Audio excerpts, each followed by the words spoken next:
दर्पण दृश्यमान नगरी तुल्यं निजान्तर्गतम् पश्यन्नात्मनि मायया बहिर्भूतं यथा निद्रया यो साक्षात् कुरुते प्रबोध समये स्वात्मानमेवाद्वयम् तस्मै श्री गुरुमूर्तये नमः इदं श्री दक्षिणामूर्तये ओम नमः शिवाय गुरवे सच्चिदानन्दमूर्तये निष्प्रपञ्चाय शान्ताय निरालम्बाय तेजसे ओम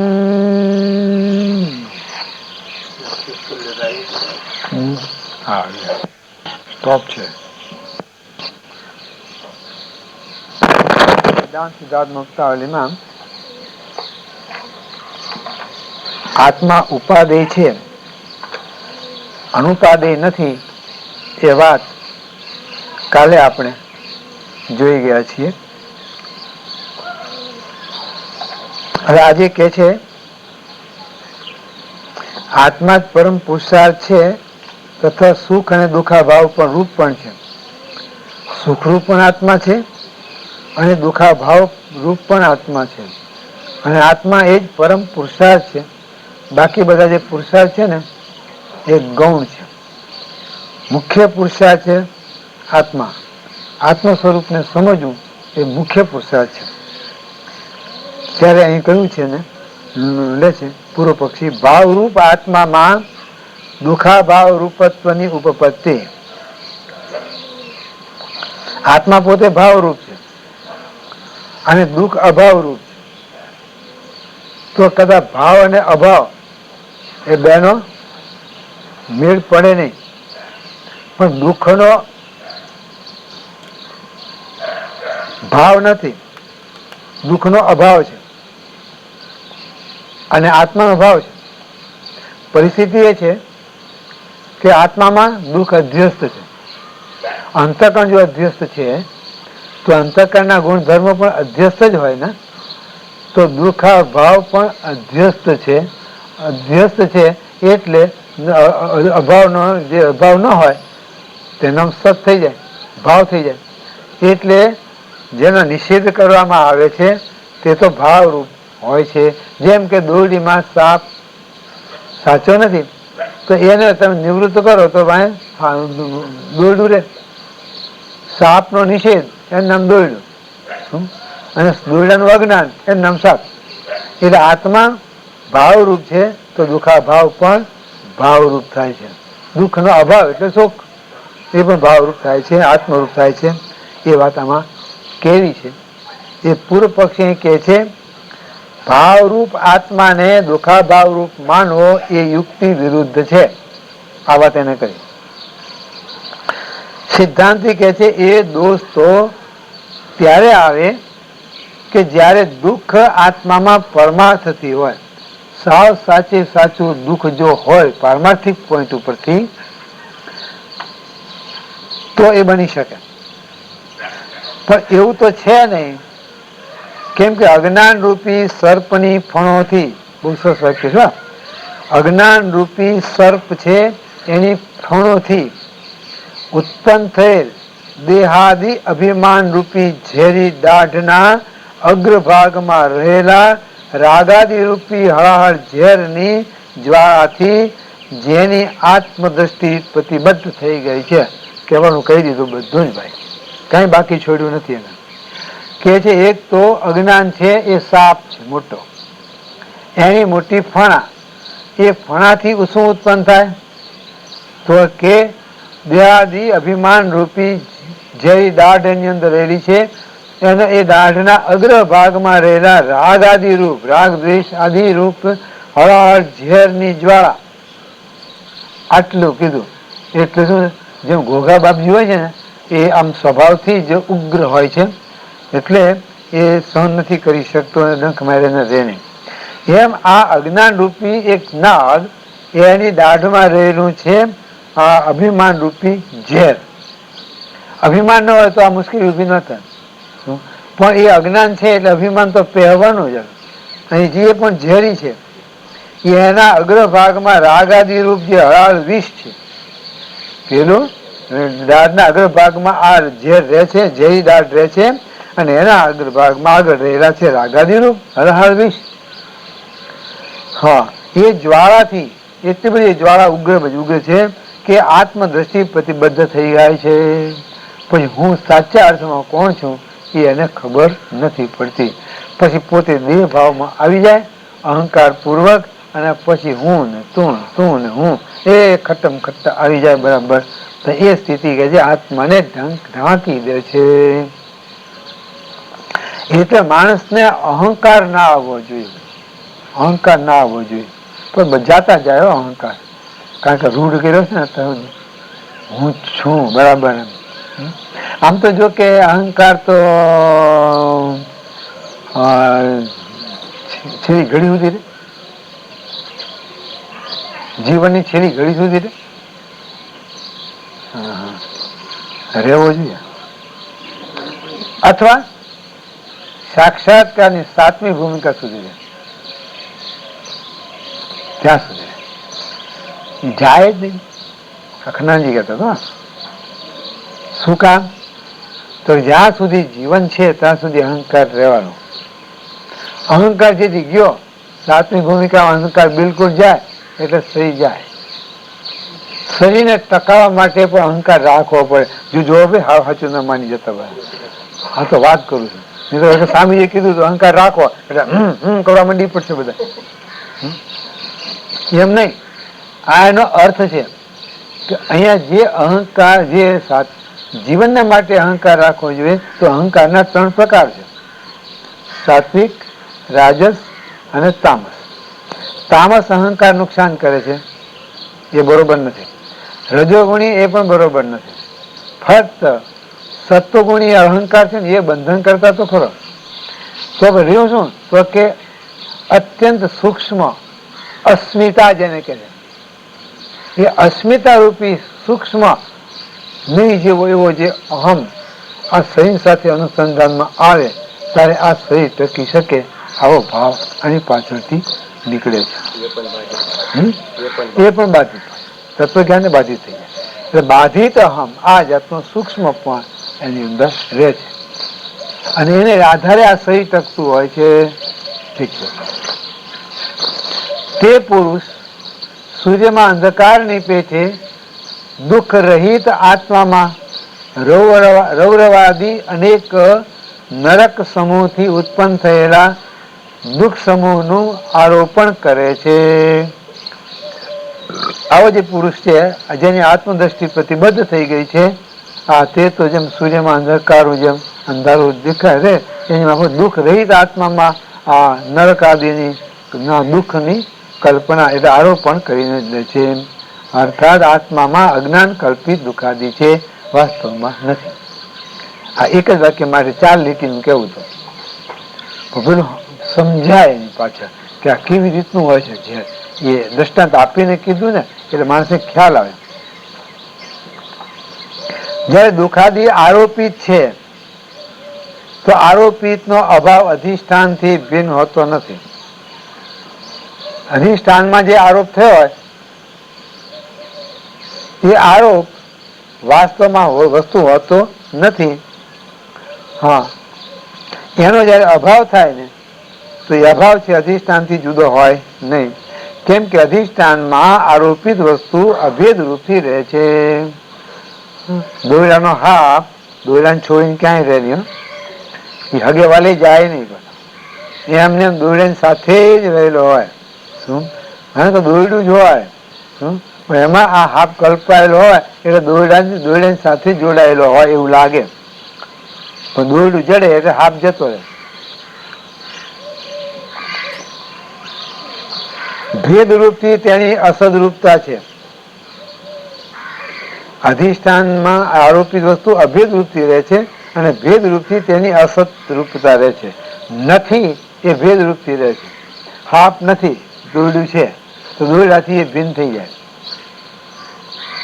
અસતનો નિષેધ સત હોય છે. અસત ન હોવું એનો અર્થ સત. સત નથી તો અસત, બે દ્વંદ્વાત્મક છે. એટલે આ અસત છે એટલે કે નથી, નથી તો છે. નથી તો જેમાં નથી એવું થયું છે એવું જે એનું અધિષ્ઠાન છે એ તો હયા જ છે જ.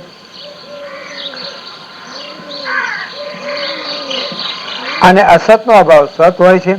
જ્યારે દુઃખ અસત છે તો દુઃખાભાવ સત થયો, અને દુઃખાભાવ એ કે અભાવ નથી, અભાવ નથી એ તો સતરૂપ થયો, અને સતરૂપ તો આત્મા છે. એટલે તો એકમાં કે ભેદ છે નહીં, બસ સતરૂપ આત્મા જ છે. એટલે જે પુરુષ દુઃખાભાવને જ પરમ પુરુષાર્થ માને છે તેનો પણ પુરુષાર્થ આત્મા સિદ્ધ થાય છે. દુઃખાભાવ કો કે આત્મા કો, વાત એક જ છે. કેમ કે તે આત્મા સમસ્ત સંસાર દુઃખની નિવૃત્તિ રૂપ છે. આત્મનિર્ભર પ્રપંચોપશમઃ ક્યાં આગળ માંડુક્ય, પ્રપંચોપશમઃ આત્માની વ્યાખ્યા આપે છે. આત્મા પ્રપંચોપશમઃ શાંતો શાંતમ આત્મા સવિજ્ઞેય, બહુ સરસ છે. એમાં પ્રપંચોપશમ શબ્દ વાપર્યો મને બહુ ગમ્યો છે.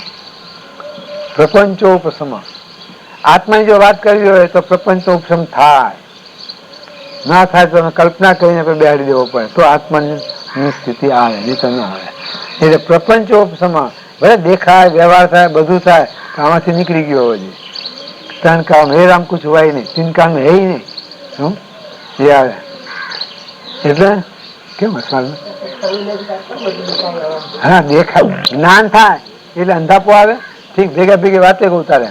એક ભાઈ મને મળ્યા, સ્વામીજી હવે મને એમ કે આત્માનો સાક્ષાત્કાર થોડો થોડો થવા માંડ્યો છે. થોડો થોડો થવા માંડ્યો છે એટલે પેલા બધું આ જગત બધું ચોખ્ખું ચોખ્ખું દેખાતું હતું, હવે થોડું ઝાંખું ઝાંખું દેખાય છે. એટલે હવે હું આત્મા તરફ વળું છું કે આત્માનો અનુભવ મને થોડો થોડો થતો આવે છે. મેં કહ્યું ભાઈ તું ભૂલ ખાય છે. આ ત્યાં ઝાંખું ઝાંખું દેખાય છે ને એ આત્મ સાક્ષાત્કાર થવાની ભૂમિકા આવે છે એમ નથી. તને મોતી આવ્યા છે, જા ડાક્ટર પાસે એમને આંધળો થઈ. શું આ કઈ રોગ નથી, આત્મજ્ઞાન એ કઈ રોગ નથી કે અંધાપો આવે, દેખાતો બંધ થાય. શું તમે દેખો જતા હોય તમને જ્ઞાન છે ને, જગત તો દેખાય તમને. જ્ઞાન થાય જગત બિલકુલ બંધ થવું જોઈએ દેખાતું. મેં કહ્યું આ એવા જ્ઞાની પુરુષો છે. મેં કહ્યું ક્યાં? મેં કહ્યું અંધશાળામાં જા. અમદાવાદમાં આંધ્રાની શાળા છે ને, આંધ્રાનો આશ્રમ, એમ બધા આંધ્રાને જ રાખે, ત્યાં બીજા દેખતા રાખે જ નહીં. દેખતા કરતા સંભાળ રાખવા રહેતા હશે, બાકી બીજાને રાખે નહીં. તો એ આ કઈ રોગ છે તો અંધાપો આવે આપણને દેખાય, સારી રીતે દેખાય, પણ અહીં ખબર હોય કે આ હું નથી, પ્રતિ માત્ર છે, દેખાવ માત્ર છે. સ્વપ્ન જેવું, જેમ સ્વપ્ન દેખાય જાય છે, આવે જાય, જવા દે, જરાય અડે નહીં. એને આટલી એક વિશેષતા છે, બહુ સરસ.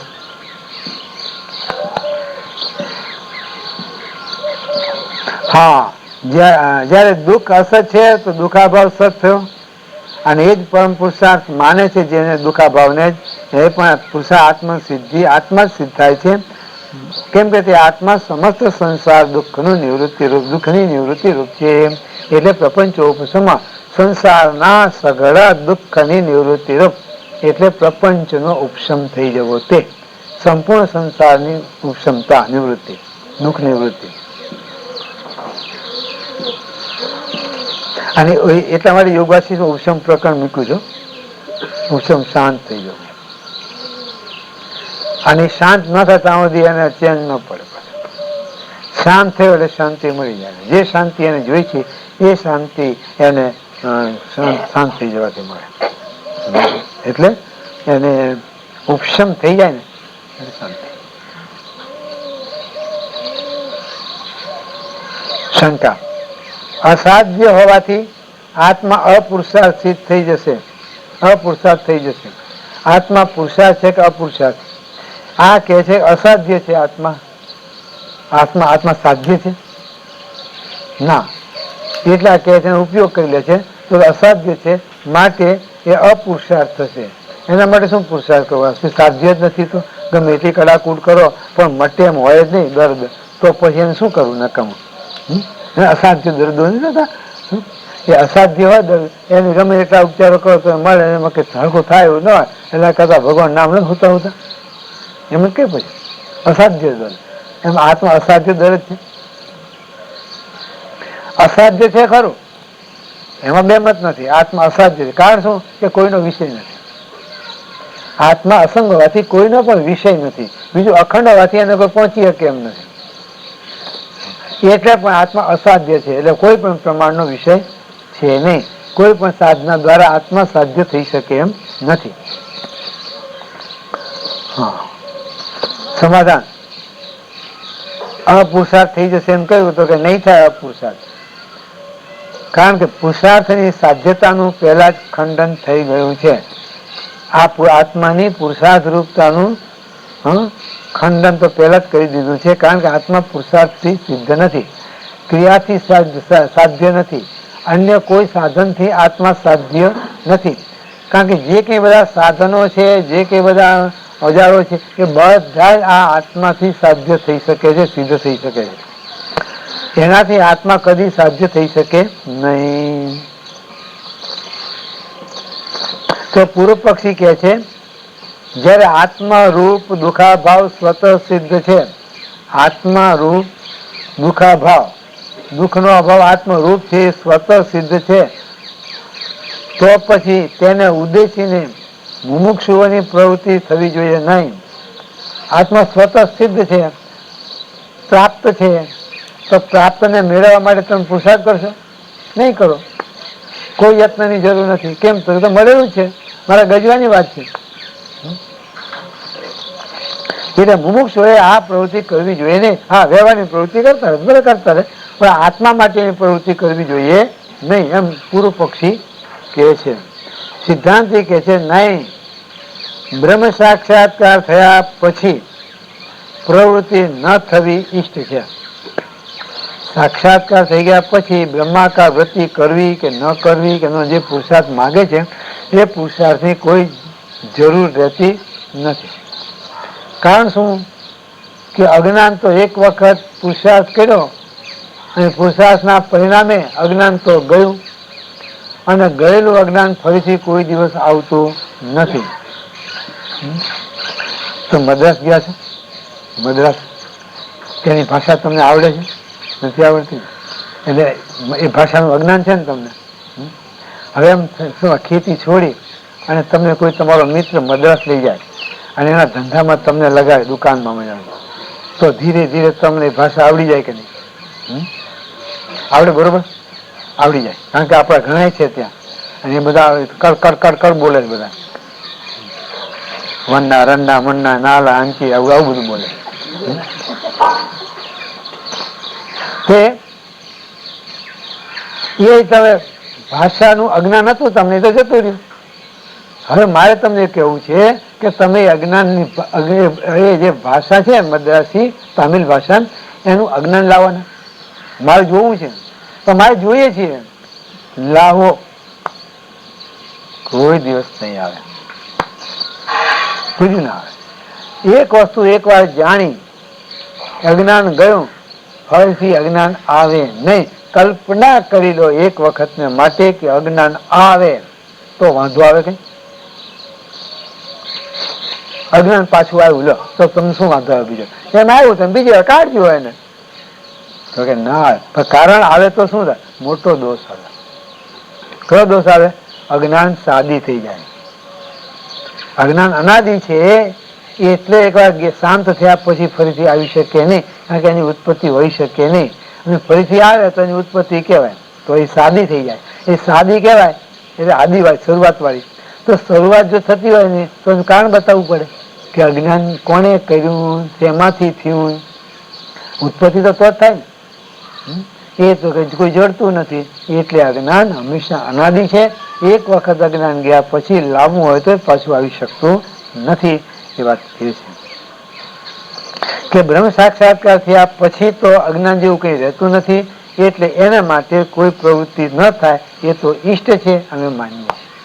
અને છતાં જો પ્રવૃત્તિ કરવી હોય તો ટાઈમ પાસ કરવા માટે, એનો હેતુ કોઈ નથી, પ્રયોજન કોઈ નથી, માત્ર ટાઈમ પાસ કરવા છે. ચોપડી હાથમાં લઈને વાંચવા માંડી, બસ ટાઈમ પાસ થાય, બીજું કશું જ નહીં. એ સમજે છે કે હું કોણ છું, શું છે, અને આ બધું કે છે, મારી વાતો કરી રહ્યા છે, મારા વખાણ કરી રહ્યા છે, બીજા કોઈના નથી. પોતે પોતાના વખાણ જો ચોપડીમાં શું લખ્યું છે જોઈ લઈએ, બસ એટલા પૂરતી વાત છે. એ તો ટાઈમ કાઢેવા પૂરતું છે. કેમ કે તેનું ફળ તો મળી ચૂક્યું છે, આવરણ ભંગ તો થઈ ગયું છે. અને સાક્ષાત્કાર થયા પહેલા તો સમસ્ત દુખાભાવ રૂપ બ્રહ્માત્મ સાક્ષાત્કારથી જ પ્રવૃત્તિની સફળતા છે.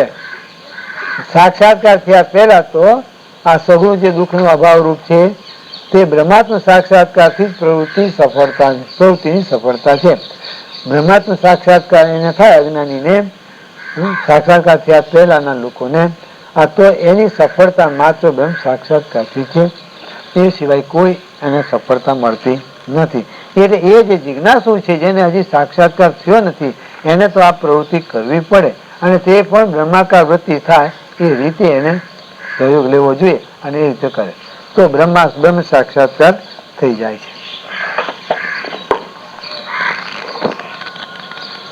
પાછળથી પ્રવૃત્તિ ન થાય તો પણ કોઈ હાનિ નથી. સાક્ષાત્કાર થઈ ગયા પછી પ્રવૃત્તિ નથી કરવી તો વાંધો નથી. અમારે બે પ્રકારના મહાત્મા હોય. સાક્ષાત્કાર સંપન્ન વ્યક્તિ બે પ્રકારની, એક અવધૂત વૃત્તિ વાળી અને એકમાં ઉદાસીનતા છે, એકમાં આનંદ રૂપતા છે. તમે જોયું છે કદાચ બે લક્ષણ. સાક્ષાત્કાર થયા પછી કાં તો આનંદ મસ્ત બને, કાં તો ઉદાસીન બને. ઉદાસીન શોકમાં નહીં હો, કોઈનું મરણ થઈ ગયું હોય, શોકમાં બેઠો હોય, ઉદાસ થઈને બેઠો હોય, કાં તો જીવનમાં સફળતા ન મળી હોય અને ઉદાસ થઈને બેઠો, એમ નથી. ઉદાસીનતા આવે એ પણ એક સાક્ષાત્કારનું એક લક્ષણ છે. એની સાથે સાથે આ આનંદ રૂપતાનું પણ એક લક્ષણ છે. મેં તો બે જોયા છે. માધવજી બાપજી તમે જોયા હશે, જ્યારે જુઓ ત્યારે એના મોઢા ઉપર સ્મિત છે, પ્રસન્ન, એટલે હસવું નહીં પણ પ્રસન્નતાનો ચિહ્ન છે એના મુખ ઉપર. જ્ઞાન બાપુના દર્શન કર્યા કોઈ વખત? જ્ઞાન બાપુ ગાંધીધામ આપતા ગુરુજી, ફોટો જોયો છે, પોતાને જોયા છે, પોતાને જોયા ખબર પડે. એ જયારે બેઠા આખી દુનિયા તરફથી નફરત થઈ ગઈ ન હોય, જાણે મોઢું કરીને બેઠા હોય. આપણે બાપજી કેમ આમ બેઠા હતા, તો એમની ઉદાસીન વૃત્તિ હતી. ઉદાસીન વૃત્તિ કેમ આવી, પેલું કેમ ના આવ્યું? તો જગતના નિષેધ તરફ એમને ખૂબ જોર આપેલું, જગતના અભાવ ઉપર બહુ જોર આપેલું. અભાવ કઈ નહીં, એ કાંઈ નથી કરવામાં પાકું થઈ ગયું. એટલે સાક્ષાત થયો તે પછી પણ ઉપરામ થઈ અને બેઠા, અને બાપજી આનંદ મસ્ત થઈને બેઠા. વાત બંનેની એક જ છે. આ આનંદમાં છે એ ઉપરામ કરી નાખે છે જગતને, અને ઉપરામ કરનારા પણ પોતે સ્વરૂપનો આનંદ લે છે, પણ બહારથી જગતની ઉદાસીનતા બતાવી દે છે. આ ભાવ છે. એના પ્રયોજન કોઈ હવે રહેતું નથી, એટલે કોઈ હાનિ નથી. પૂર્વ પક્ષી એમ કે છે કે તમે જે કહ્યું કે આત્મ સાક્ષાત્કારથી મુમુક્ષુની પ્રવૃત્તિ સફળ છે, તે ઠીક નથી. કેમ કે અમે પૂછીએ છીએ કે તે જ્ઞાન સાક્ષાત્કાર વૃત્તિ છે કે સ્વરૂપ ચૈતન્ય? સરસ પોઈન્ટ કાઢ્યો છે. તેમાં પહેલો પક્ષ તો ઠીક નથી, કેમ કે વૃત્તિ આરોપિત છે, એટલે તે મિથ્યા છે. જો તેને સત્ય માનશો તો દ્વૈત સિદ્ધ થશે, એક વૃત્તિ અને એક આત્મા. બીજો પક્ષ પણ ઠીક નથી, કેમ કે અજન્ય હોવાથી તે ફળરૂપ સિદ્ધ થઈ શકે નહીં. આત્મા અજન્ય છે, માટે ફળરૂપ નથી. ફળ તો કોકનું પરિણામ હોય, આત્મા કોઈનું પરિણામ નથી. કહેવા શું માગે છે કે વૃત્તિ જયારે બ્રહ્માકાર થાય ને, વૃત્તિ જયારે બ્રહ્માકાર થાય, જગત આખું ભૂલાય, અને એ વખતે જયારે બ્રહ્માકાર થાય ત્યારે આવરણ ભંગ થઈ જાય. તો હું બ્રહ્મ છું એ મહાવાક્ય નું એ જે છે એ વૃત્તિમાં આરૂઢ થઈ જાય, એટલે હું બ્રહ્મ સ્વરૂપ છું એવું જ્ઞાન થઈ જાય. હવે હું બ્રહ્મ સ્વરૂપ છું એવું જે જ્ઞાન જે ઉત્પન્ન થયું, વૃત્તિ જ્ઞાન, એ વૃત્તિ ચંચળ હોવાથી ટકે નહીં. અને જો ટકાવી રાખો પુરુષાર્થ કરીને તો દ્વૈત થાય. કારણ કે પ્રકૃતિ છે માયા, એ માયા અવિદ્યાના ક્ષેત્રમાં વૃત્તિ રહેલી છે, અને એ ચેતનથી ભિન્ન જ હોય, એ ચેતન સાથે એક થઈ શકે નહીં. હા, અધ્યસ્ત છે, અધ્યસ્ત છે એટલે સ્વયં પ્રકાશ નથી. અને પછી જે સાક્ષાત્કાર જ્ઞાન છે એ વૃત્તિ વગરનું જ્ઞાન છે. એકવાર વાત કરી હતી, તમને ખ્યાલ હોય તો, જ્ઞાતા અને જ્ઞેયને તમે મૂકી દો. આ પુસ્તક છે, જ્ઞેય છે. આ મને પુસ્તકનું જ્ઞાન છે, પુસ્તકનો જાણનારો હું, મારા જ્ઞાન વચ્ચે હું એને જાણું છું, ખરું? હવે પુસ્તકને એક મૂકી દીધું અને જાણનારાને હું ને એક બાજુ મૂકી દીધો. હવે વચનું રહ્યું, એને પકડો. જે વચનું રહ્યું એ જ્ઞાન છે કે નહીં? છે તો એનું વર્ણન કરો, કેવું જ્ઞાન છે. પુસ્તક હતું ત્યાં જે પુસ્તકનું જ્ઞાન કહેતો હતો, હવે કેવું જ્ઞાન કહેશો બતાવો, સમજાવો. થોડીક મજૂરી તો કરજો, મહેનત તો કરજો, થોડી કંઈક નીકળી આવશે એમાં. એનું નામ વિશુદ્ધ જ્ઞાન ભાગવતમાં વાપરે છે. ભેળસેળ વગરનું શુદ્ધ ઘી.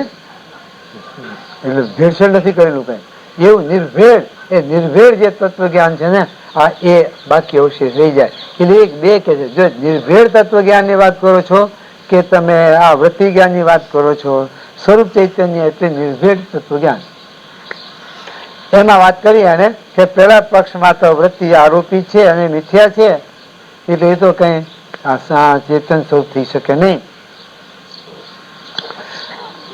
અને જો એને સાચી માનશો તો દઈ થઈને ઉભું રહેશે.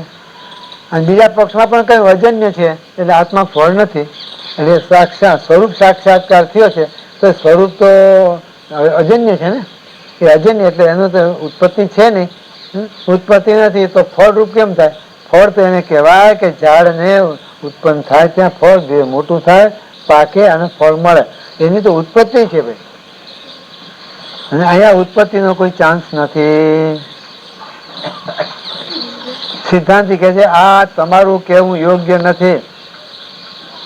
આ પ્રકારનો વિચાર તો જ્ઞાનના ઉત્તરકાળમાં થાય છે. આ કોણ સિદ્ધાંતિ કહે છે? તમે કહ્યું ને આત્મા અને અજન્ય હોવાથી ફળ આપી શકાતું નથી, ફળ થઈ શકે નહીં. તે તમારું કહેવું તો ક્યારે કે વિચાર આવા પ્રકારનો વિચાર તો જ્ઞાનના ઉત્તરકાળમાં, એટલે એક વખત જ્ઞાન થઈ ગયું, સાક્ષાત્કાર થઈ ગયો પછીનો આ વિચાર છે કે વૃત્તિ હવે રે કે ના રે. કેટલાકને રાખવાનું મન છે, કેટલાકને રાખવાનું મન છે. મન છે એટલે કે હોશ છે. શું કામ હોશ છે ખબર છે? એને જ્ઞાની થવું છે એટલે. તો કે વાંધો શું? જ્ઞાની થાય ખોટું શું? અજ્ઞાની રે ના, અજ્ઞાની તો આવરણ ભંગ થયા પછી રહેતું નથી કોઈ. તો જ્ઞાની ને જ્ઞાની તરીકે રહેવું છે, એને શું કહેવાય, એને લેબલ લગાવી દેવું છે કે હું જ્ઞાની છું. સાચી વાત લાગે? થવા જેવું નથી. પણ હા, જેને હોય એ વૃત્તિની આવૃત્તિઓ કર્યા કરે, અહમ બ્રહ્માસ્મિ અહમ બ્રહ્માસ્મિ અહમ બ્રહ્માસ્મિ આવૃત્તિઓ કર્યા કરે, એટલે હું જ્ઞાની છું એમ ઠસાવી દેવાય કે હું જ્ઞાની છું. પણ એ દ્વૈતાપત્તિમાં જતો રહે, નુકસાન થાય એને મોટું. અદ્વિતીય વિશુદ્ધ જે તત્વ છે અને જે નિર્ભેળ સત્ય, એમાં પ્રવેશ ન મળે એને. એક થાય ફાયદો એનો, હું જ્ઞાની છું એવું અભિમાન ચોક્કસ થાય એને, એ સિવાય બીજું કઈ થાય નહીં. બીજા તો સ્મારક નકામા. આશ્ચર્ય. એક મહાત્મા કે વાલદાસ કરતા તો મારો પાવર વધારે વધારે એમ કે પાવરફુલ છે. મને કહે હવે એને ખબર નથી કે પાવર તત્વજ્ઞાનની નથી હોતું. પાવર તત્વજ્ઞાનનું પરિણામ નથી હો. આ જે શક્તિઓ છે ને એ તત્વ સાક્ષાત કર્યો છે એટલે શક્તિઓ આવી ગઈ કે એના ચમત્કારો થઈ જાય કે આ થાય કે એવું કશું જ ન થાય. હા, જે તમારી પાસે હોય તે બધું જાય. એમ તો સિદ્ધાંત જે કહ્યું ને, તમે બધા આવ્યા છો પણ અહીંથી તમને કઈ મળશે નહીં. હા, તો તમારે ગુમાવવું પડશે. કોણ ગુમાવવા બેઠો છે? 2-3 જણા તો લમણે આપી દીધો તો નકામું ભાડું ખર્ચ્યું ને. અહીંથી જો કઈ મળવાનું ન હોય તો ભાડું નકામું ખર્ચ્યું અમારે. 2-3 જણા હતા એવા, અને જે સમજદાર હતા એ તો હસતા હતા કે હા સાચી વાત કે છે. તમારે જે લેવા આવ્યા છો એ તો તમારી પાસે છે, એ તો તમને મળેલું છે. હવે જે તમને નડતરરૂપ છે એ તમે મૂકવા આવ્યા છો, તમે મૂકીને જાઓ. એ છોડવું પડશે તમારે એક દિવસ. આમે એક દિવસ તો મૂકવું જ પડશે ને. સમજ્યા વગરે કોક મુકાવશે તો ખરા જ. ત્યારે સમજીને મૂકીને એ મજાનો આનંદમાં રહેવું શું ખોટું છે ડાયા થઈને? પણ ના, લોકોની એક ટેવ હોય, માર ખાધા પછી ડાયા થાય. સીધે સીધા વિચારીને ડાયા નથી થતા. માર પડે ને હવે આમ ન કર્યો તો સારું થતું. આ તો હા, ઉત્તર કાળમાં એ વિચાર થાય છે સાક્ષાત્કાર થયા પછીનો. એટલે જ્ઞાનીનું જ્ઞાનીપણું રહેતું નથી. આ વાત આપણે કરતા હતા. જ્ઞાનીનું જ્ઞાનીપણું રહેતું નથી તો શું રહે? જ્ઞાન, વિશુદ્ધ જ્ઞાન માત્ર રહી જાય. જ્ઞાન સ્વરૂપ રહે, જ્ઞાની ના રહેવાય. જ્ઞાની રહો તો જેમ ધની ધન વાવો કહેવાય ને, એમ જ્ઞાની હોય તો જ્ઞાન વાવો કહેવાય. જ્ઞાન વાવો કહેવાય એટલે એ વાવો જુદો જ હોય જ્ઞાનથી. ધનથી ધની જુદો હોય કે એક એ જુદો જ હોય, માલિક હોય ધનનો. એમાં જ્ઞાનનો માલિક થાય એટલે જ્ઞાનથી જુદો રહે. જુદો રહે તો દ્વૈત રહે, દ્વૈત એટલે અજ્ઞાનમાં આવી ઉભો થયો. ક્યાંય ન જાય બીજે. એનું જે જ્ઞાન છે ને માહિતી જ્ઞાન થઈ જાય છે, એ અપરોક્ષ જ્ઞાન થતું નથી. ફૂટનોટ છે ત્યાં. તાત્પર્ય છે કે વૃત્તિનું મિથ્યાત્વ જ્ઞાન બાદ થયા પછી થાય છે કે બાદ થયા પહેલા? વૃત્તિનું મિથ્યાત્વ જ્ઞાન બાદ થયા પછી થાય છે કે બાદ થયા પહેલા? તેમાં અંત્ય પક્ષ તો ઠીક નથી કે બાદ વિના મિથ્યાત્વ મનાતું જ નથી. અને પ્રથમ પક્ષમાં તો કઈ અનિષ્ટ નથી, અનિષ્ટ જ છે. એટલે કે આજે મિથ્યાત્વ વૃત્તિ તો મિથ્યા છે અને મિથ્યાનું જ્ઞાન પણ એવું મિથ્યાત્વ જેવું જ મિથ્યા સાથે છે. એટલે અને એ મિથ્યાત્વ જ્ઞાન નો બાદ થાય, તત્વજ્ઞાન દ્વારા બાદ થાય, એ પહેલા થાય છે કે પછી? હા, એ વાત એને પૂછી છે. તો પહેલો તો તમને ગમતી વાત છે, બીજો કે એ તો હા ઠીક નથી, કે એ બરોબર નથી. પૂર પક્ષી લે છે દુખાભાવ, કેવળ દુખાભાવ પણ પુરુષાર્થ નથી. કેમ કે પાક આદિમાં દુઃખ સ્પષ્ટ જણાયા છતાં પણ ભોગ્ય સુખના લોભથી પ્રવૃત્તિ થતી જોવામાં આવે છે. અર્થાત પાકાદી બનાવવામાં કષ્ટ તો અવશ્ય થાય છે, તો પણ તેમાં પ્રવૃત્તિ જણાય છે. આ તો દ્રષ્ટાંત બહેનોનો.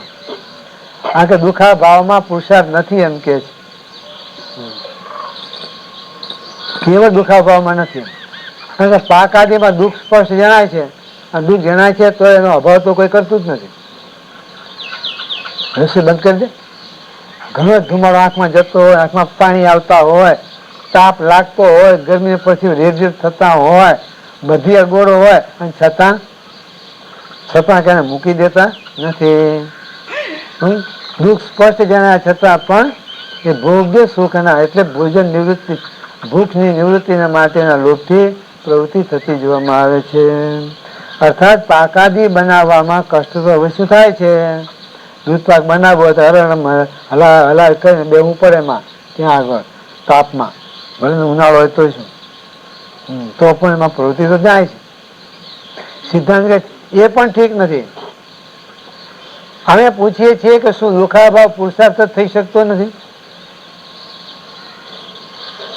એમ તમારું કેવું છે? તે દુખાભાવ પુરુષાર્થ થઈ શકતો નથી? કે એમ માનવાથી સુખ પણ પુરુષાર્થ થઈ જાય છે એમ કહો છો? પુરુષાર્થ શું?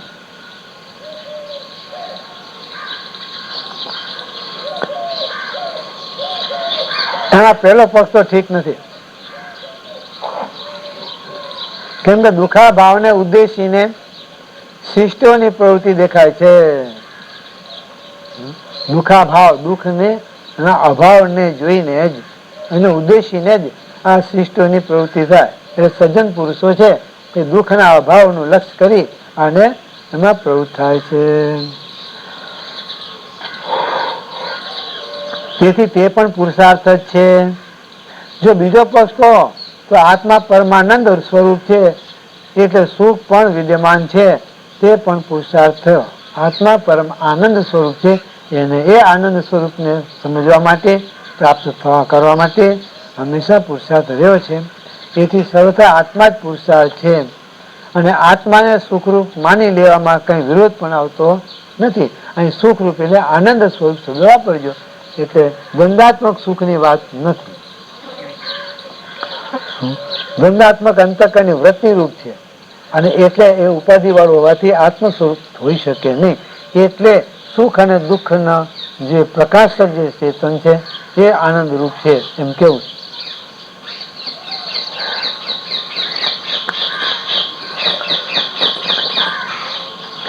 આત્માને સુખરૂપ માની લેવામાં કઈ વિરોધ પણ આવતો નથી. કેમ કે અતિશય પ્રેમાસ્પદ હોવાથી તેની સુખરૂપતા સિદ્ધ છે. આત્મા પરમ આનંદ સ્વરૂપ છે ને સુખરૂપ છે. શું કામ? તો કે પરમ પ્રેમાસ્પદ છે. આ જગતમાં વાલામ વાલી વસ્તુ કઈ? સાચું કેજો, ખોટું ખોટું ના બોલતા, કેવા પૂરતું નહીં કહેતા, સમજીને કેજો, સમજ્યા વગેરે ના કહેતા. સાચું હોય તો આ, ખોટું હોય તો આ. હા, આત્મા પરમ પ્રેમાસ્પદ છે. પરમ પ્રેમનું આસ્પદ એટલે સ્થાન છે. જગતના પદાર્થોમાં પ્રીતિ નથી છે, આના જેટલી નહીં. આખું જગત છોડી અને આ આનંદ લેવા માટે માણસ તૈયાર થાય. ભયંકર દુષ્કાળ પડ્યો હોય ને, ખાવા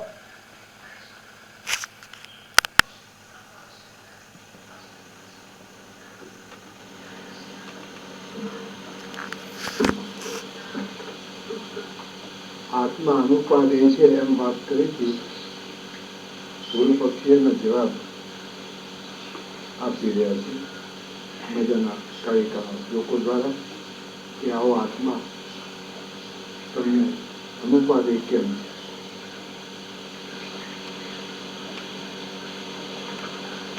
એને પ્રશ્ન કર્યો હતો કે આત્મા અસાધ્ય હોવાથી આત્મા અપુરુષાર્થ થઈ જશે.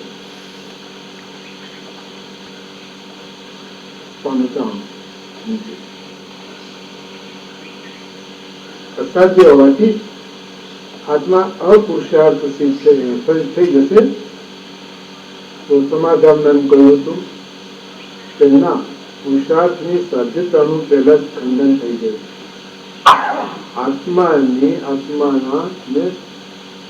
આત્મારૂપ પુરુષાર્થની સાધ્યતાનું પહેલા ખંડન થઈ ગયું છે. એટલે કે આત્મા પુરુષાર્થ નથી. પુરુષાર્થથી આત્માની પ્રાપ્તિ થતી નથી એ વાત કરી ગયા. જયારે આત્મારૂપ દુઃખાભાવ સ્વતો સિદ્ધ છે તો પછી તેને ઉદ્દેશીને મોક્ષની પ્રવૃત્તિ થવી જોઈએ નહીં. જો તમારા કહેવા પ્રમાણે જો આત્મરૂપ જે દુઃખાભાવ છે એ સ્વત સિદ્ધ છે એટલે એ માટે કઈ પુરુષાર્થની જરૂર નથી. તો પછી એ ઉદ્દેશીને મુમુક્ષો શા માટે પ્રવૃત્તિ કરે છે? આત્મ સાક્ષાત્કાર માટે એ પ્રવૃત્તિ સાધકો જે કરે છે એ શા માટે? એ ન થવી જોઈએ. તો સિદ્ધાંતિ કે છે નહીં, બ્રહ્મ સાક્ષાત્કાર થયા પછી પ્રવૃત્તિ ન થવી એ તો ઇષ્ટ જ છે. સાક્ષાત્કાર થઈ ગયા પછી તો કોઈ કર્તવ્ય રહેતું નથી. એટલે નથી અન્ય કોઈ પ્રવૃત્તિની જવાબદારી, કોઈ કર્તવ્ય, કે નથી આત્મ સાક્ષાત્કાર માટેનું સાધન કરવાની કોઈ જરૂરિયાત. કારણ કે જે કંઈ કાર્ય કરવાનું હતું એનું ફળ એને મળી ચૂક્યું છે. હવે એનાથી પછી આગળ કશું રહેતું નથી. અને સાક્ષાત્કાર થયા પહેલા તો સમસ્ત દુઃખાભાવ બ્રહ્માત્મ સાક્ષાત્કારથી જ પ્રવૃત્તિની સફળતા છે. બ્રહ્માત્મ સાક્ષાત્કાર થયો એટલે એની પુરુષાર્થની સફળતા એને પ્રાપ્ત થઈ ચૂકી છે. પછી પાછળથી પ્રવૃત્તિ ન થાય તો પણ કઈ હાનિ નથી. બરાબર પેટ ભરાઈ ગયું, પછી ખાવાની પ્રવૃત્તિ ન કરે તો કે વાંધો નથી. કેમ તો કે પેટમાં જે ભરવાનું હતું એ તો ભરી લીધું છે, એટલે હવે એની કઈ જરૂરિયાત નથી. પૂર્વ પક્ષી કે છે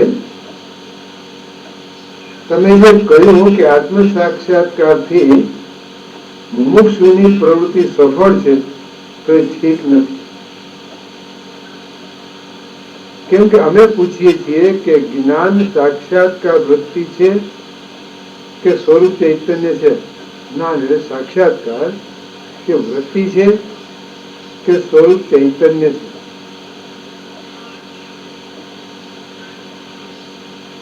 એમાં પહેલો પક્ષ તો ઠીક નથી. કેમ કે વૃત્તિ આરોપિત છે એટલે તે મિથ્યા છે. જો તેને સત્ય માનશો તો દ્વૈત સિદ્ધ થશે. બીજો પક્ષ પણ ઠીક નથી, કેમ કે અજન્ય હોવાથી તે ફળરૂપ થઈ શકે નહીં. એટલે આત્મ સાક્ષાત્કારથી મુમુક્ષુની પ્રવૃત્તિ સફળ છે એમ જે તમે કહ્યું કે કઈ રીતે અનુકૂળ નથી, એમ જયારે પૂર્વ પક્ષીએ કહ્યું ત્યારે એમ કહ્યું કે તમારું કહેવું બરાબર નથી, યોગ્ય નથી. કેમ કે આ પ્રકારનો વિચાર તો જ્ઞાનના ઉત્તર કાળમાં થાય. જ્ઞાન પ્રાપ્ત થયા પછી આ વિચાર આવે, જ્ઞાન પ્રાપ્ત થયા પહેલા નહીં. એટલે વૃત્તિ બ્રહ્માકાર થાય અને આવરણ ભંગ થાય અને વસ્તુનો પ્રકાશ થાય, એટલું કામ વૃત્તિ જ્ઞાન આપી દે. એનાથી વધારે વૃત્તિથી કઈ થશે નહીં. કારણ કે જે હેતુ હતો વૃત્તિનો એ હેતુ ત્યાં પૂરો થઈ જાય છે. આવરણ ભંગ થયું એટલે પ્રકાશ થઈ ગયો, પછી વૃત્તિનું કોઈ પ્રયોજન નથી રહેતું. જેમ રસોઈ થયા પછી અગ્નિની કોઈ અપેક્ષા રહેતી નથી. બધા કામ પૂરા થઈ ગયા એટલે અગ્નિનું તો શું કરે? પછી તો એને જો સાચવે નહીં અને માટલીમાં મૂકીને બંધ ન કરી દે તો એની મેળાએ સળગી અને ભસ્મ થઈ જાય. અગ્નિ પછી રહે નહીં, અગ્નિ રાખવું હોય તો રહે નહીં. તો એવી રીતે વૃત્તિ જ્ઞાન છે એ પણ આવરણ ભંગ કરી અને પોતે શાંત થઈ જાય છે. અને જો એ શાંત ન થાય તો મોટી મુશ્કેલી ઊભી થાય.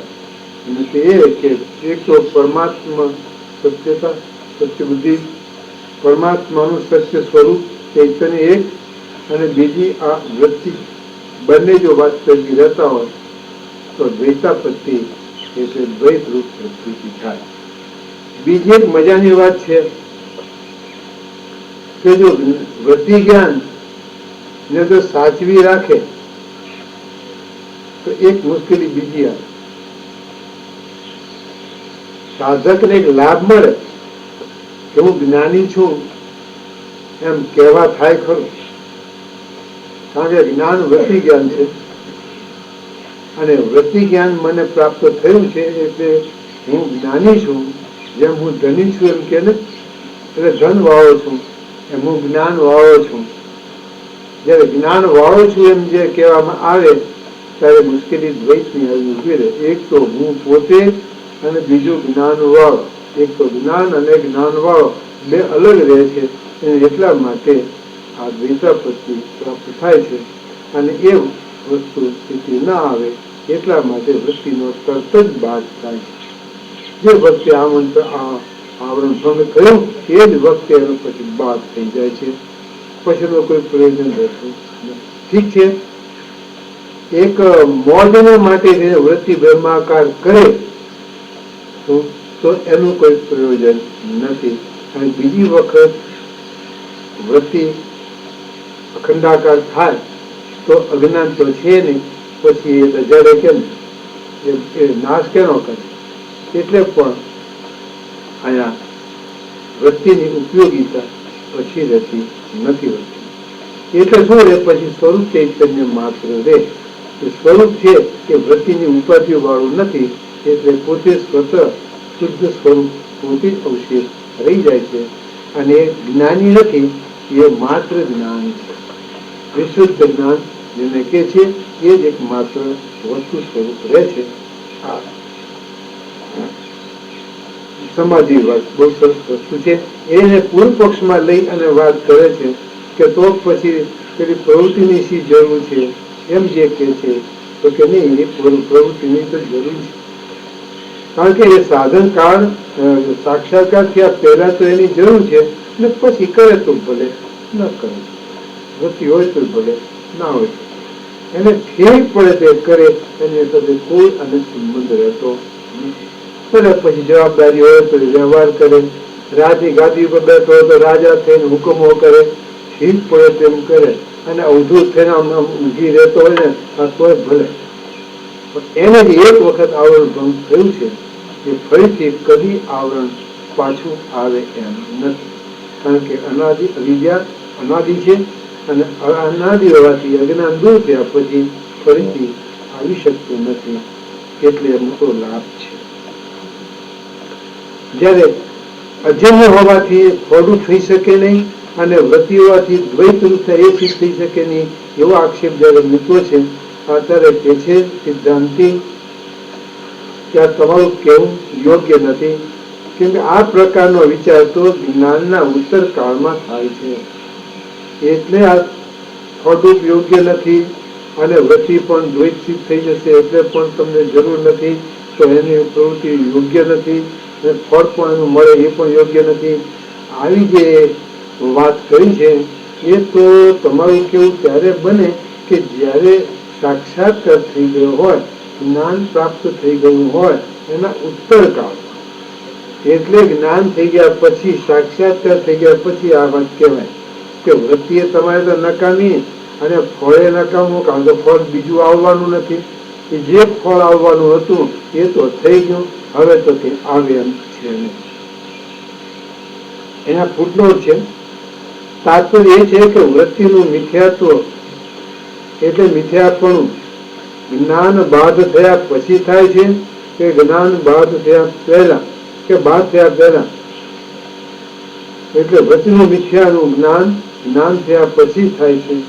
તેમાં અંત્ય પક્ષ તો ઠીક નથી, કે બાદ વિના મિથ્યાત્વ મનાતું જ નથી, અને પ્રથમ પક્ષમાં તો કઈ અનિષ્ટ નથી.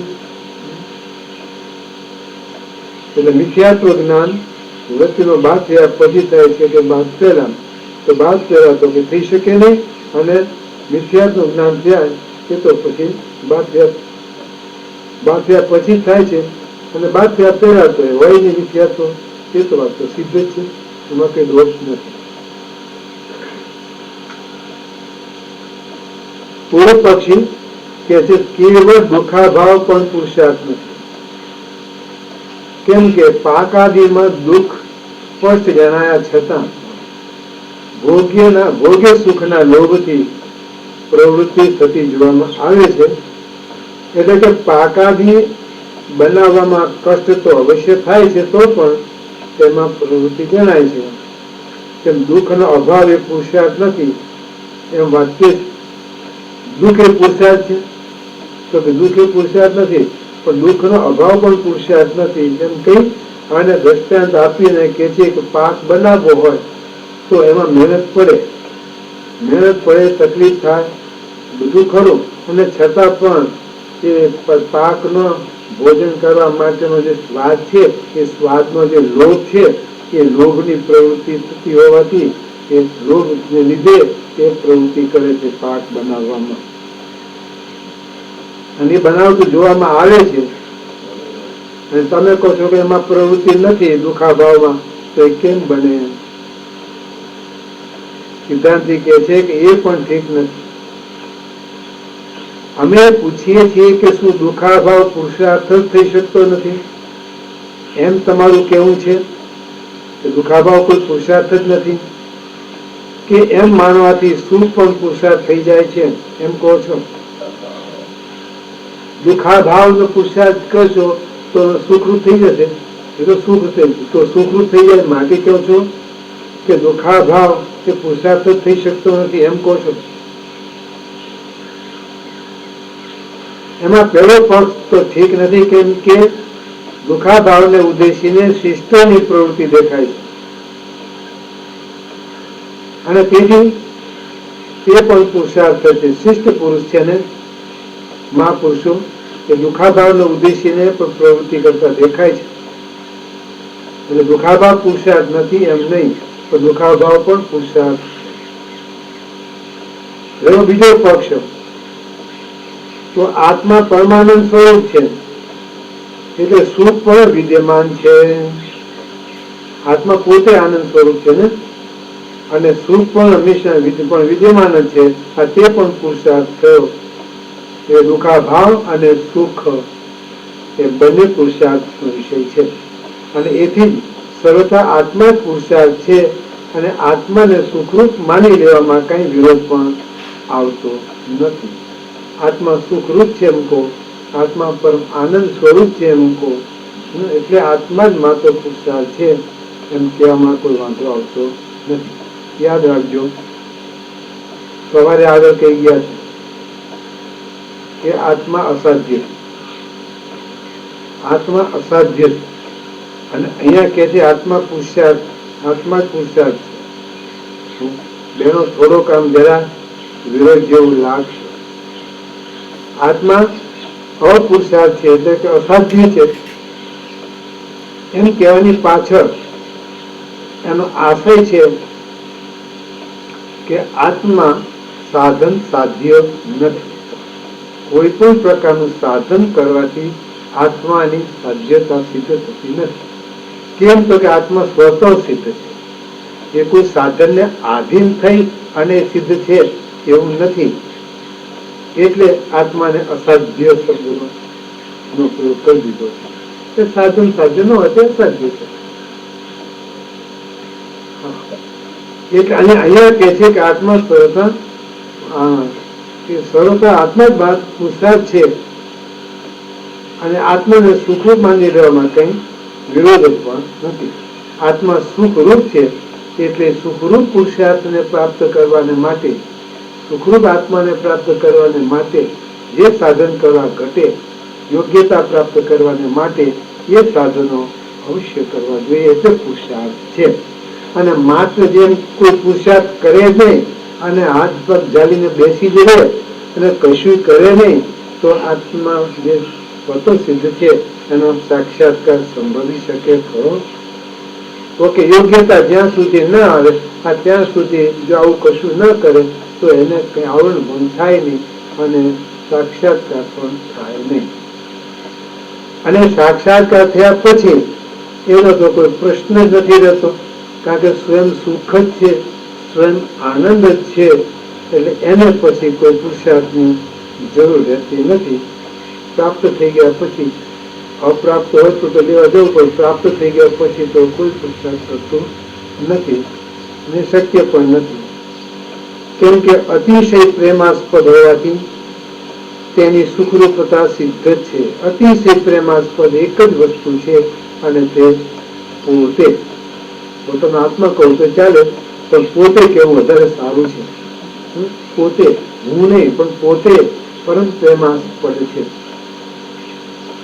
એટલે જગતમાં જેટલા પ્રિય પદાર્થો છે એ બધા પ્રિય પદાર્થો આત્માને માટે છે, માટે આત્મા પરમ પ્રેમાસ્પદ છે.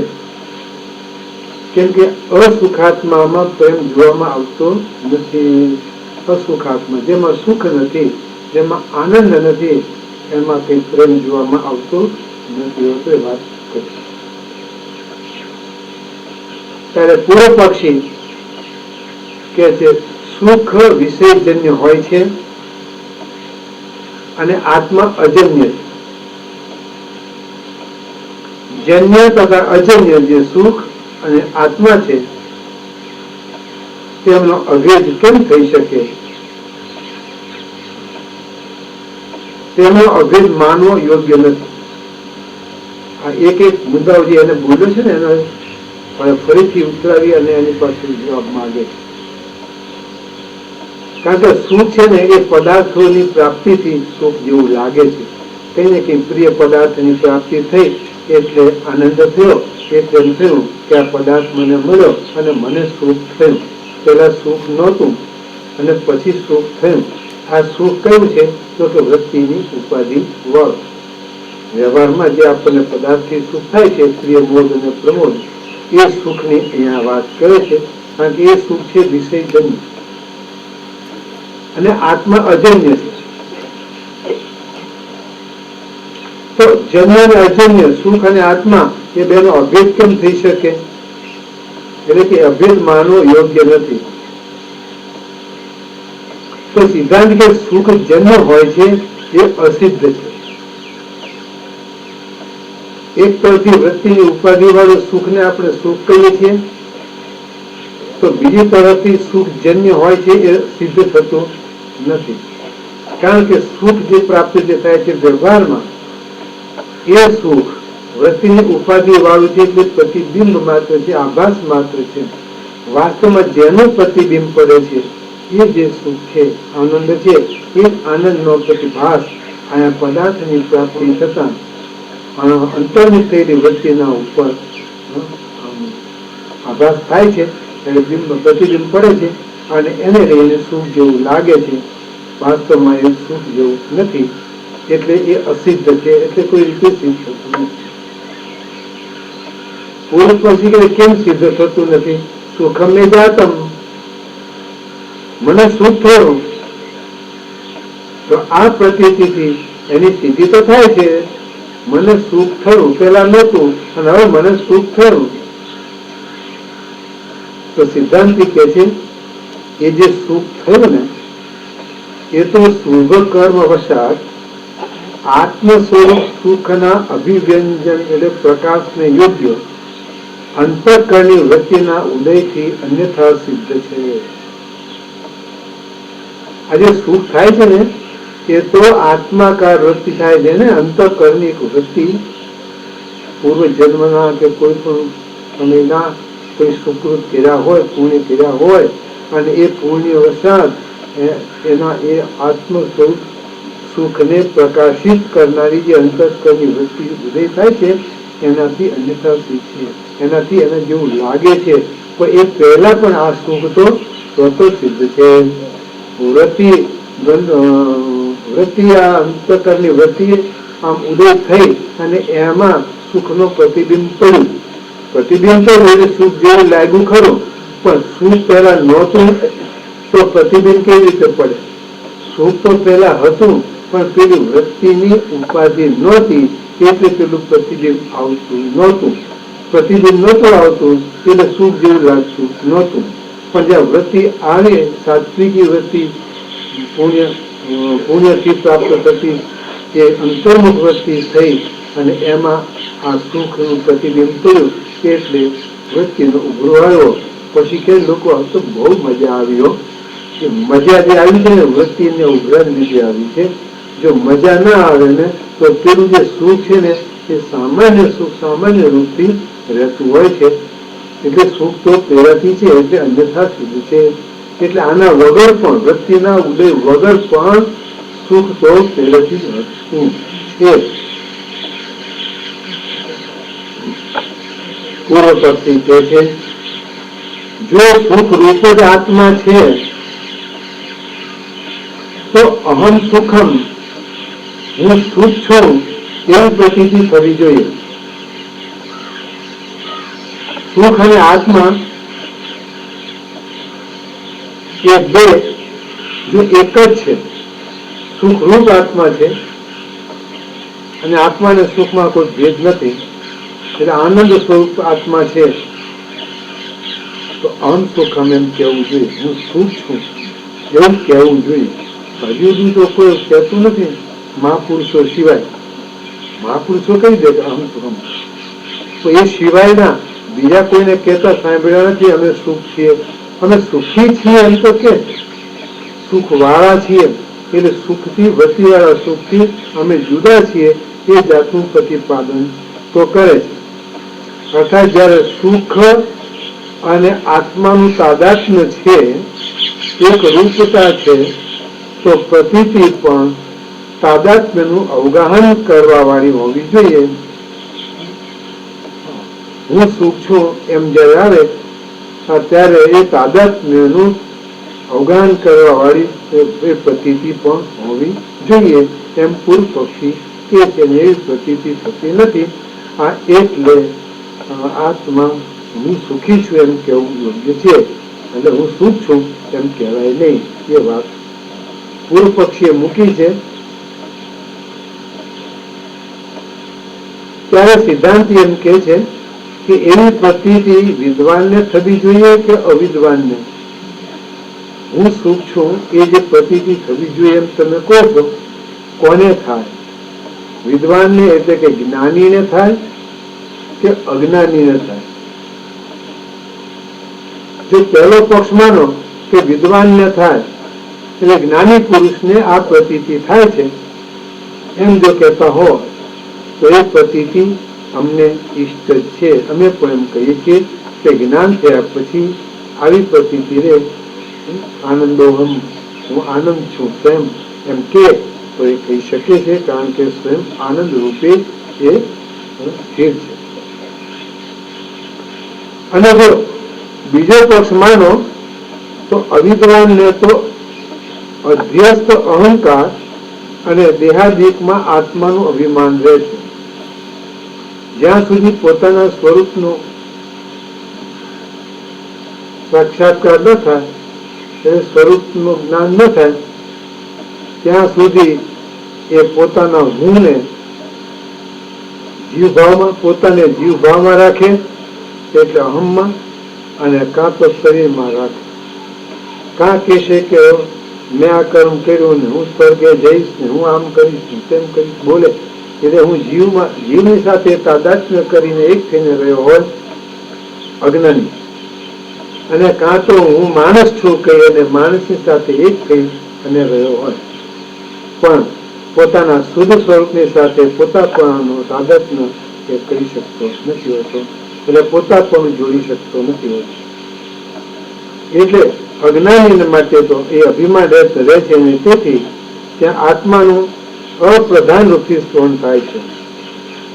આત્મા, જીવાત્મા શબ્દ જ્યાં વપરાય છે ત્યાં પ્રધાન રૂપથી વપરાતો નથી. ત્યાં અપ્રધાન રૂપથી એટલે ગૌણ રૂપથી ત્યાં આગળ એ શબ્દ વપરાય છે. મારો આત્મા બોલે. કેમ? મારો આત્મા બોલે. હું મારા આત્માના અવાજ પ્રમાણે હું કરીશ. મારો આત્મા કહેશે એમ હું કરીશ. ઓહો, એ કયો આત્મા બોલી રહ્યો છે? એ અંતઃકરણની સાથે જોડાયેલો જે જીવ છે ને, એ અંતઃકરણનું એનું સ્ફુરણ થાય છે અને બોલે છે કે મારો આત્મા, મારો આત્મા. પણ વાસ્તવમાં એ ગૌણ રૂપથી અને આત્મા શબ્દથી વપરાય છે, ત્યાં સ્ફુરણ થાય છે. તાત્પર્ય એનું એ છે કે અજ્ઞાન દશામાં આત્માનું સ્વરૂપ અવિદ્યાથી આચ્છાદિત એટલે ઢંકાયેલું રહે છે, અને એટલે સ્ફુરણ થતું નથી. હું શુદ્ધ સચ્ચિદાનંદ સ્વરૂપ છું એ જાતનું સ્ફુરણ એને થતું નથી. અને અજ્ઞાન વશાત આત્માની સાથે તાદાત્મ્ય રૂપથી કલ્પિત જે દેહાદિક છે તે સુખાધિકરણ હોવાથી, સુખનો આશ્રય હોવાથી ભેદ રૂપથી પ્રતીત થાય છે. સુખનું અધિકરણ છે, તેના વડે સુખનું સાધન બનતું હોવાથી તે ભેદ રૂપથી પ્રતીત થાય છે કે હું આને શરીર અભેદનું કથન થતું નથી. ત્યાં આગળ શરીર અને કલ્પિત દેહાદિકનું તાદાત્મ્ય આત્માની સાથે અજ્ઞાન વશા થાય છે, પણ વાસ્તવમાં એ શરીર પોતે નથી. આત્મામાં જ્ઞાન આદિ ગુણોનો અભાવ. એથી તો ભ્રાંત નૈયાયિકો એ આત્માને જ્ઞાન સુખ આદિ ગુણ વાળો માને. ન્યાય ને વૈશેષિક બંને હગા ભાઈ, એક મોટો ને એક નાનો, પણ બંને ભાઈ છે એટલે આત્મા જળ અને ચેતન બંને સ્વભાવ વાળો ગણે છે. જયારે ગુણ હોય ત્યારે ચેતન જેવો લાગે, અને ઊંઘમાં જાય ને ગુણ બધા અદૃશ્ય થઈ જાય એટલે જળ જેવો થઈને પડ્યો હોય. કારણ ઊંઘમાં બધાને ખબર છે ને, જળ થઈને પડ્યા હોય કે ચેતન થઈને પડ્યા હોય. ઊંઘમાં મોટા ભાગે જુઓ તમે લગભગ જડતામાં જ હોય. ગાઢ સુસુપ્તિને ઊંઘ કે છે સ્વપ્ન વગરની ઊંઘને. તો સ્વપ્ન વગરની ઊંઘમાં કોઈને ખબર પડે કે હું ઊંઘી રહ્યો છું? હું છું એવી ખબર પડે છે? છું એવી ખબર નથી, હું નથી એવી ખબર નથી. ખબર નથી એ જ અજ્ઞાન છે. અજ્ઞાનમાં ઢંકાઈ અને બેસી ગયો. એટલે જયારે જ્ઞાન ગુણ પ્રગટ ન થાય ત્યાં સુધી આત્મા જડ હોય છે, અને જયારે જ્ઞાન આદિ ગુણો જયારે પ્રગટ થાય ત્યારે એ ચેતન જેવો લાગે છે. એટલે આત્મા અને મનનો સંયોગ થાય, બે ભેગા થાય ત્યારે એક ચમકાર થાય. જેમ દિવાળી ખસે ભડકો થાય, આ એમ મન અને આત્મા બે આમ અડે એક આમ ચમકાર થાય કે હા મને જ્ઞાન થી ભાન થાય, સુખ થાય. એ બધા ગુણો બધા આવવા લાગે. જો પેલો આમ છૂટો પડી જાય તો થઈ રહ્યું આ કરંટ એને મળે નહીં એટલે આ જળ એ જળ મને જળ અને આ આત્મા પણ જળ. આવું કઈક દર્શન નૈયાયિક અને વૈશેષિક આદિનું દેખાય છે. એટલે કહે છે કે આત્માનો સ્વભાવ ગુણ નથી. ગુણ એ આત્માનો સ્વભાવ નથી, પણ ગુણ છે ને એ તો આત્માનો ગુણ છે. ગુણ છે એટલે એનું સંયોજન થાય છે ત્યારે એ કામ કરે છે. ત્યાં સુધી ગુણ કામ નથી કરતા, છૂટા પડી જાય છે. તો નથી. એટલે પૂર્વ પક્ષી એમ કે છે કે આત્માને દુઃખરૂપ માનવામાં પણ આ યુક્તિ સમાન જ છે ને. તેથી આત્મા દુઃખરૂપ પણ થઈ જશે. જો આત્મા સુખરૂપ છે એમ તમે માનો છો તો ભેગા ભેગું આત્મા દુઃખરૂપ છે એ પણ માનો. તો આત્મા દુઃખરૂપ થઈ જશે. એટલે કે પૂર્વોક્ત યુક્તિથી સુખમાં જન્યત્વાદી પ્રતીતિ અન્યથા સિદ્ધ હોવાથી જો આત્મા સુખરૂપ માનવામાં આવે તો આત્મા દુઃખરૂપ પણ સિદ્ધ થઈ જશે. કારણ કે સુખ જન્યત્વ દીધું તો અન્યથા સિદ્ધ કર્યો કે આ સુખનું પ્રાગટ્ય થાય, જન્મ થાય, એટલે કે વૃત્તિમાં પ્રતિબિંબિત થાય. જે સુખનું પ્રતિબિંબ પડે છે એ જયારે પ્રગટ થાય આ તે પહેલા પેલું સુખ તો પડ્યું છે એટલે સુખ જન્ય છે એવી પ્રતીતિ અન્યથા સિદ્ધ છે. એટલે એ સિવાય પણ સુખની સિદ્ધિ થઈ શકે છે. તો કે સુખ ને દુઃખ તો બે જોડ્યા છે. જો સુખ એ રીતે થતું હોય તો દુઃખ ને ભેગું લઈ લો. તો એ દુઃખ એ ભેગું આવશે તો જેમ આત્મા સુખી થાય છે તેમ આત્મા દુઃખી થઈ દુઃખરૂપ પણ થઈ જશે. જો આત્મા સુખરૂપ છે તો આત્મા દુઃખરૂપ થાય. કેમ કે દુઃખના જન્યત્વની પ્રતીતિ પણ પાપરૂપ અદૃશ્ય અગસ્ત વરસાદ દુઃખરૂપ આત્મ સ્વરૂપની અભિવ્યંજક જે વૃત્તિ છે તે વૃત્તિની ઉત્પત્તિથી અન્યથા સિદ્ધ છે. કે ખોટું કર્મ થયું હોય અને એનું અદ્રષ્ટ બંધાયું હોય, જો તેનું પરિણામ દુઃખ રૂપ આત્મ સ્વરૂપની વ્યંજક જે વૃત્તિ છે તે ઉભી થાય. આત્મ દુઃખ સ્વરૂપ છે એમ કે છે. અને એનો પ્રકાશ કરનારી જે વૃત્તિ છે તે વૃત્તિની જયારે ઉત્પત્તિ થાય તો અન્યથા સિદ્ધ થાય કે દુઃખ તો પહેલાથી હતું અને એ દુઃખ હવે આ વૃત્તિ ઉત્પન્ન થઈ એટલે એને ખબર પડી તો આત્મા દુઃખી થઈ જશે. આ પ્રકારની યુક્તિ તો બંનેમાં સમાન આવે છે, તો આત્મા દુઃખરૂપ હોવો જોઈએ. એ પણ થયું ભેગું કોને એટલું સુખ જ હોય શું કરવાનું કહો છો? સિદ્ધાંતિક કે છે આ તમારું કેવું ઠીક નથી. કારણ કે તમે જે કહો છો ને એ કદાચ જાગૃતમાં અને સ્વપ્નમાં તમને વૃત્તિ પ્રતીત થાય દુઃખરૂપ જેવું લાગે, પણ સુષુપ્તિ આદિ દશામાં દુઃખ વ્યભિચારી છે, અર્થાત રહેતું નથી. સ્વપ્નમાં દુઃખાકાર વૃત્તિ થઈ જાય તો એવું બને, જાગૃતમાં પણ દુઃખાકાર વૃત્તિ થઈ જાય તો એવું બને ખરું. પણ જો એ અન્યથા સિદ્ધ હોય તો દુઃખાકાર વૃત્તિ ન હોય તે વખતે પણ દુઃખ રહેવું જોઈએ. સુખાકાર વૃત્તિ નથી રહેતી તે વખતે પણ સુખ રહેવું જોઈએ. તો એ સુખ તો રહે છે, સુષુપ્તિમાં કોઈ વૃત્તિ નથી છતાં સુખ છે. કોઈને અનુભવ કરો? ઘસાટ ઊંઘમાં સુખનો અનુભવ કરો?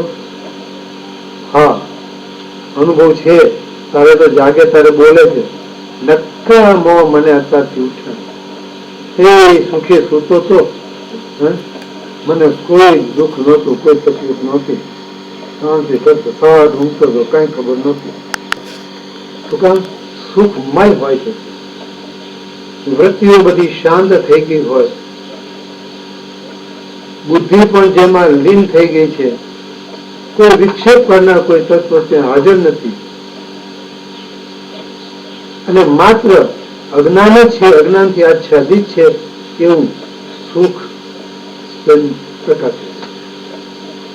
અજ્ઞાનથી આચ્છાદિત છે એટલે આ સુખ છે એ એને ખબર પડતી નથી. પણ દુઃખ નથી એને તો ચોક્કસ ખબર રહે છે, કારણ કે દુઃખ નથી, દુઃખાકાર વૃત્તિ નથી.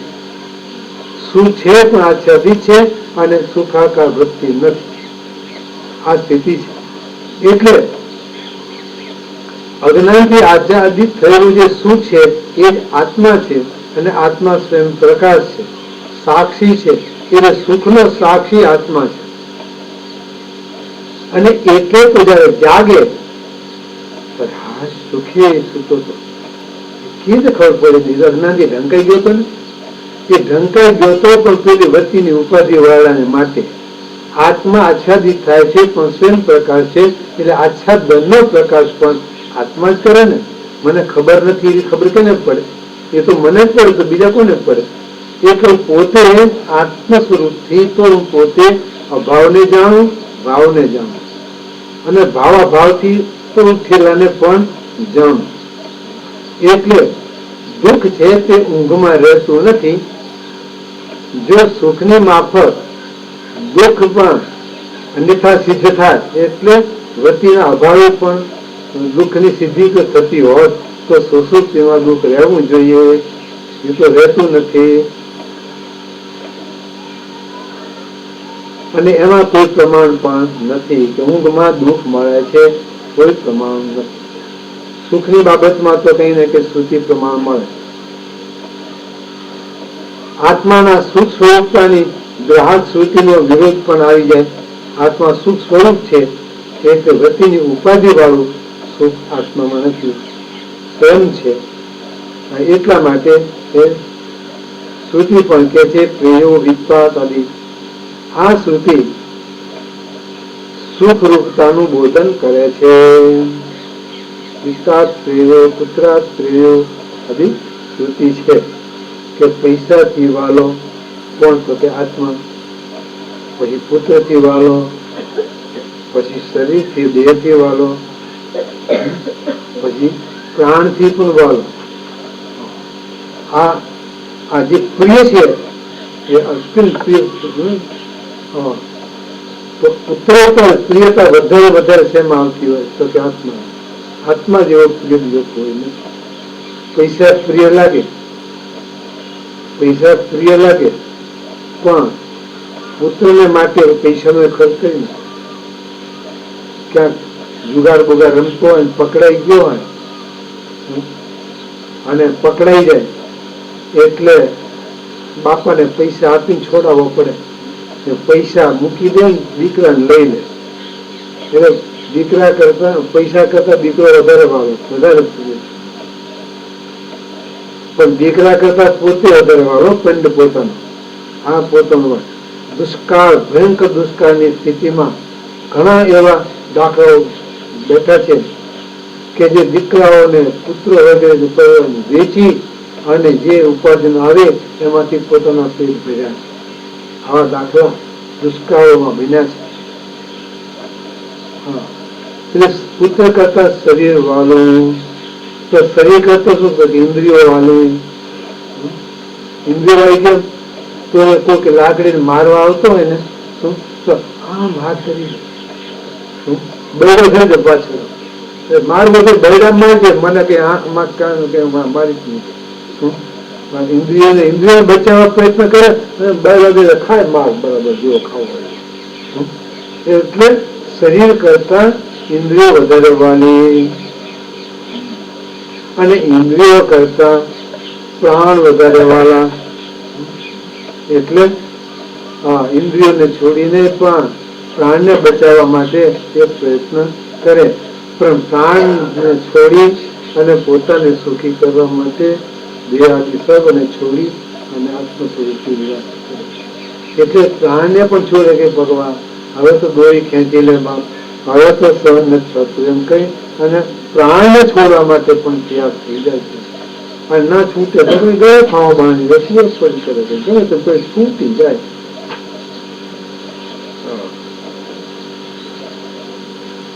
એટલે પરમ પ્રેમાસ્પદ એકમાત્ર આત્મા જ છે, અન્ય સ્વરૂપો પરમ પ્રેમાસ્પદ નથી.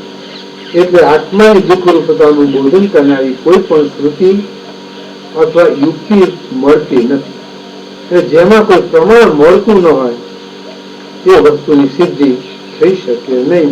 એટલે સુખ તથા દુઃખા ભાવાત્મક હોવાથી આત્મા જ પરમ પુરુષાર્થતાનો પ્રયોજક છે. દુઃખાભાવાત્મક છે અને સુખરૂપ છે આત્મા, એટલે પરમ પુરુષાર્થનો વિષય છે, એટલે પોતે આનો પ્રયોજક છે. એથી તો આ લોક વિરુદ્ધતા છે એવો ઉપાલંબ દોષ પણ આવતો નથી. એટલે લોક વિરુદ્ધ છે તમારું કહેવું. લોકમાં આવું ક્યાંય દેખાતું નથી. સુખ હોય દુઃખ ન હોય એવું તો કઈ બનતું નથી. એ જાતિ જે તમે ઉપાલંબ આપો છો એવો દોષ પણ આવતો નથી. કેમ કે આ વાત કેવળ અમે કહીએ છીએ એવું નથી. આ માત્ર અમે કહીએ છીએ કે આત્મા સુખરૂપ છે, દુઃખાભાવરૂપ છે એવું અમે કહીએ છીએ એવું નથી માત્ર. પણ મોટા મોટા મહાનુભાવ ભગવાન વ્યાસ, વશિષ્ઠ આદિ મહર્ષિઓએ તેમજ ઋષભવાદી મહારાજાઓએ આત્મ પ્રાપ્તિની ઈચ્છાથી આ લોક તથા પરલોકના સઘળા સુખ ભોગ તથા તેના સાધનોનો ત્યાગ કર્યો હતો. જો આત્મા પુરુષાર્થ ન હોત તો તેઓ સુખ ભોગ તથા તેના સાધનનો ત્યાગ શા માટે કરે? મહાપુરુષો ઋષિઓ કે છે ઝાડના પાંદડા ખાઈ ખાઈ અને જીવન નિભાવી સાધનાઓ કરી યોગ્યતા પ્રાપ્ત કરી અને પરમનો સાક્ષાત્કાર કરી ધન્ય બન્યા છે. અને એમને જે અનુભવ થયો એ પાછી નોંધ કરતા ગયા છે વાર્તામાં આપણને આપવા માટે. એટલે આ શાસ્ત્રો બધા એના તો થયા છે. એટલે એમણે અનુભવ કરી અને આપણને કીધું કે દીકરાઓ આમ થાય, આમ કરો તો આમ થશે, આમ કરો તો આમ થશે. એ બધું આખો એમની પ્રોસેસ આખી બધી આપી અને આપણને બતાવી ગયા છે કે આ થાય. અને આ આનંદ જ પ્રાપ્ત કરવા યોગ્ય છે, બાકી નહીં.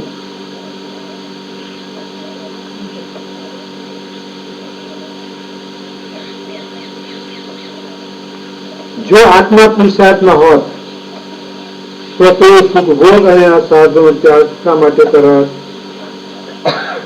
હવે રહી એ આશંકા કે બહુમત જેમાં હોય તે ઉચિત હોય છે. આ તો વેદ વખત નું આ બહુમતી તો હાલત છે. અહીંયા આ કે છે કે બહુમત હોય, જાજા મત ભેગા થાય એ પ્રમાણે કહેવાય. એક બે જણા બોલતા હોય એનો કઈ ભરોસો રખાય નહીં. બહુ ઘણા લોકો એક સાથે અવાજ કરતા હોય ને એ બરોબર છે, પણ અહીંયા બહુમત હોય તો આ જે એટલે સ્વર્ગ સુખને જ પુરુષાર્થ માનવા વાળા આચાર્ય ઘણા છે. તમે તો વ્યાસ ને વશિષ્ઠ બે જણને કીધા, અને આ તો સ્વર્ગને સુખરૂપ છે માનનારા કેટલા બધા, અરે ઢગલા જેટલા જોઈએ એટલે તમને બતાવજો. બધા જ કે છે, ઘણા કે છે કે સ્વર્ગ સુખ એ જ માત્ર પુરુષાર્થ છે, અને એ પ્રાપ્ત કરો એટલે તમે ધન્ય બની જાઓ. આજે છે ને, આજે કમાઓ સારું એવું, અને બસ સિમરાન અને હવા ખાવાના સ્થળે જાઓ, બધા અદ્યતન હોટેલોમાં જઈને રહો. હવે બસ ખૂબ ખૂબ તમને બાદશાહ મળે, બધે મનો હુકમ કરો ને હાજર થાય, હુકમ કરો ને હાજર થાય. કઈ તમારે કરવું ન પડે, બધું આમ હાજર હજુર મળે તમને. આ શું સુખ, બીજું કયું આમ સુખ ને સુખ મળે કે એ પુરુષાર્થ છે કે આ કે પુરુષાર્થ છે? આવા પુરુષાર્થ ને માનવા વાળા આચાર્ય ઘણા છે, એમનું કહેવું યોગ્ય છે.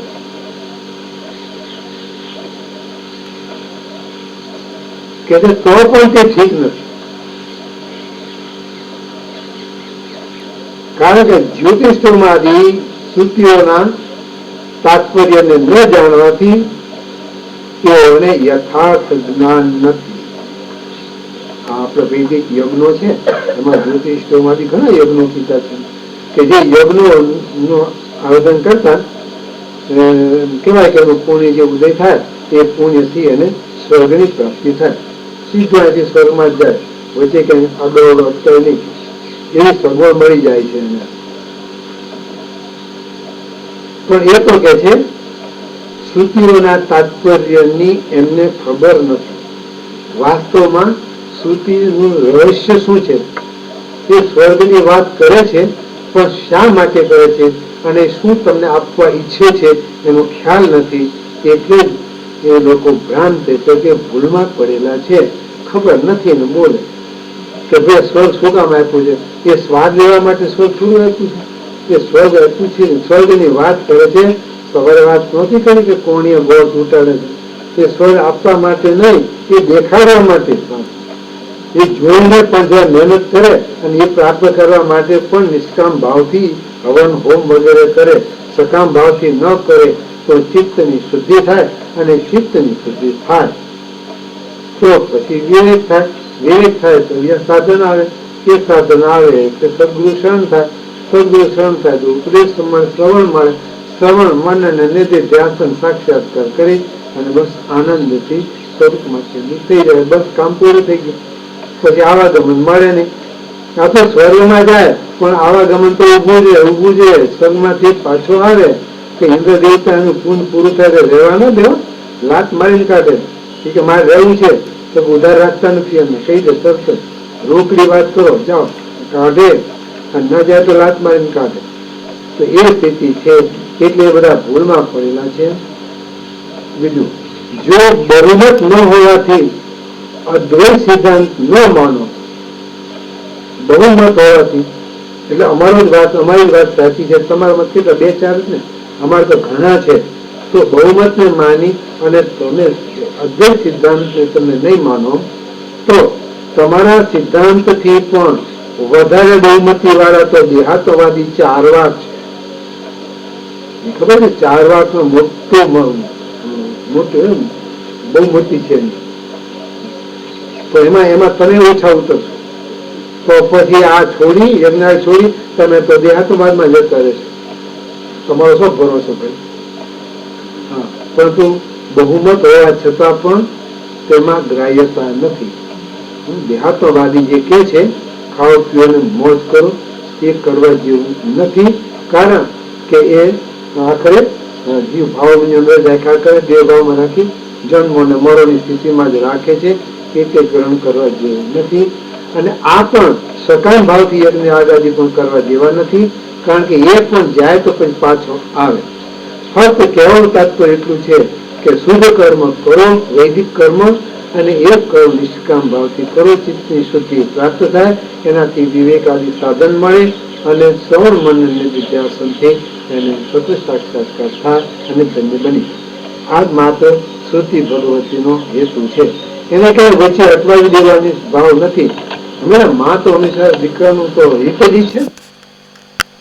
પૂર્ણમદઃ પૂર્ણમિદં પૂર્ણાत् પૂર્ણમુદચ્યતે પૂર્ણસ્ય પૂર્ણમાદાય પૂર્ણમેવાવશિષ્યતે. ઓમ શાંતિ શાંતિ શાંતિ.